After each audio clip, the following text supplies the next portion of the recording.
In example 5, we again have information about different coordinate points, sign chart for both the first and second derivative, and we also have information on 3 different limits.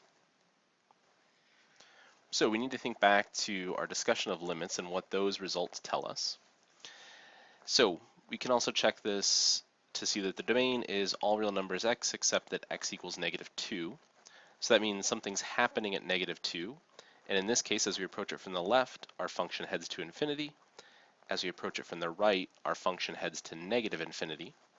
So that means at x equals -2, what we have occurring is a vertical asymptote. As we approach from the left, things are headed to positive infinity. As we approach from the right, the function's headed to -infinity. And then we're also given that the limit as x approaches infinity equals 1. So that gives us a horizontal asymptote, but not at both ends, just as x approaches infinity. So on the right end, we're going to have a horizontal asymptote of y equals 1. On the left end behavior, we're not given any specific information. But we probably know that we don't have a horizontal asymptote because we aren't given an expression for the limit as x approaches infinity. So we can start by plotting our points. At -4, our function value is 0. We have the point 0, 0, 5, 7.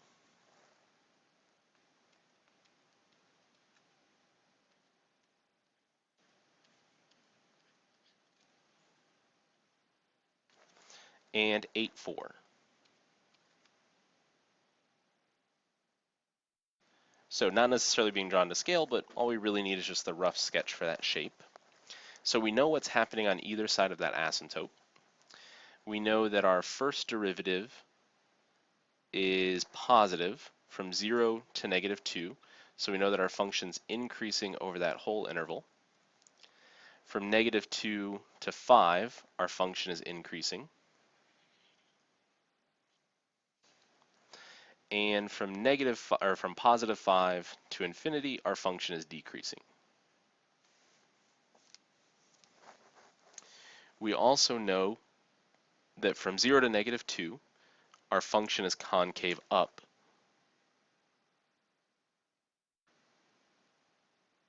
So we have a curve that probably looks something like this. From -2 to 8, our function is concave down. And we know that it's increasing, levels out, changes to decreasing.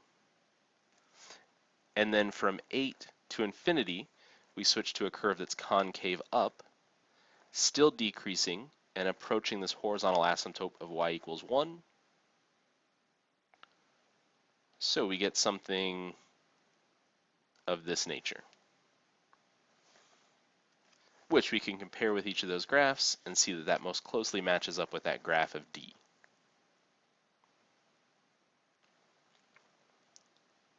In example 6, we again have information on the 2 derivatives as well as information about asymptotes, though this time it's just told to us that we have asymptotes at -6 and 6 versus giving us that information as limits. So we can start with our asymptotes at -6 and 6.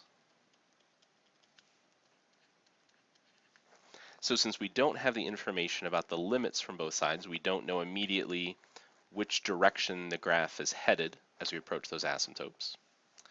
But we also know that we have a horizontal asymptote of 0.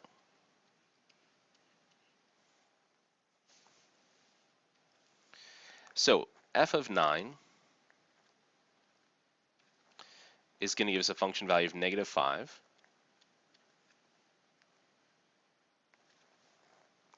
F of 0 is going to be 0.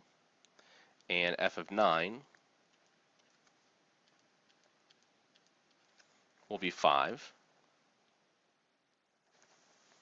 So we have those 3 points to consider to determine what the behavior is around those and between those points in the asymptotes. Then we need to start looking at our first derivative, which is negative from -infinity to 6.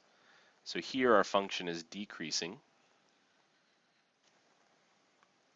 It's also decreasing from 6 to infinity. So our function's decreasing.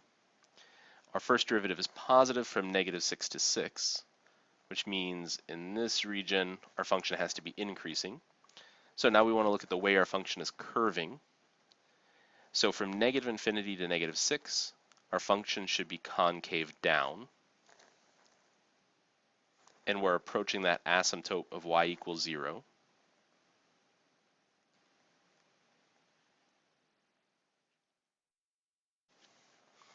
And I'm running out of room here, but this will get closer and closer to that vertical asymptote.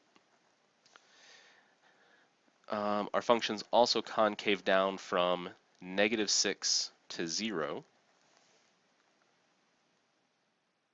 So increasing but concave down from negative 6 to 0. Then from 0 to 6, our function changes to concave up. We know it's still increasing. And then our function is also concave up on 6 to infinity.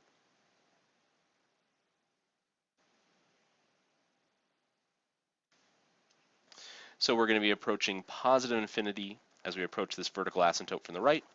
And this is going to keep curving down, getting closer and closer to that horizontal asymptote of y equals 0. So what we're matching up with in this case is that graph B.